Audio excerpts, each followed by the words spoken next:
গত শনিবার রাতে যুক্তরাষ্ট্রের রাজধানী ওয়াশিংটনে এক নৈশভোজ চলাকালীন হোটেলে গুলির শব্দ শোনা যায়।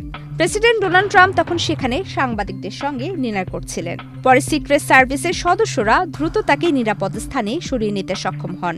তবে ট্রাম্পের উপর এই ধরনের হামলা এটিই প্রথম নয়। প্রকৃতপক্ষে 2016 সালের নির্বাচনী প্রচারণা থেকেই ট্রাম্পের উপর ধারাবাহিক হামলা ও হুমকির ঘটনা ঘটে আসছে। 2024 সালের নির্বাচনী প্রচারের সময় 200-র বেশি সার্ভিস ও ফিচারে লেনদেনের সব বিকাশ অ্যাপে সম্ভব। পেনসিলভানিয়ার বাটলারে এক সমাবেশে 20 বছর বয়সী থমাস ম্যাথিউ ক্রুকস একটি এয়ার স্টাইল রাইফেল দিয়ে গুলি চালান। একটি গুলি ট্রাম্পের ডান কান ছুঁয়ে যায়।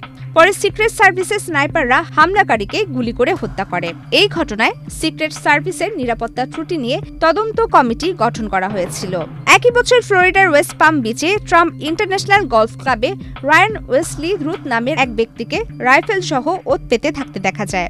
এক সিক্রেট সার্ভিস এজেন্ট গুলি চালালে তিনি পালিয়ে যান, তবে পরে তাকে গ্রেপ্তার করা হয়। বর্তমানে তিনি যাবজ্জীবন কারাদণ্ড ভোগ করছেন। চলতি বছরের ফেব্রুয়ারিতে ফ্লোরিডার মার-এ-লাগো রিসোর্টে শটগান ও গ্যাস ক্যানিস্টার নিয়ে প্রবেশের চেষ্টা করেন এক 21 বছর বয়সী তরুণ।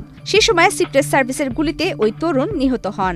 2024 সালের জুলাই এক পাকিস্তানি নাগরিককে গ্রেপ্তার করা হয়, যিনি ইরানের বিপ্লবী গার্ড বাহিনীর পক্ষে ভাড়াটি খুনি হিসেবে ট্রাম্পকে হত্যার ষড়যন্ত্র করেছিলেন বলে অভিযোগ ওঠে।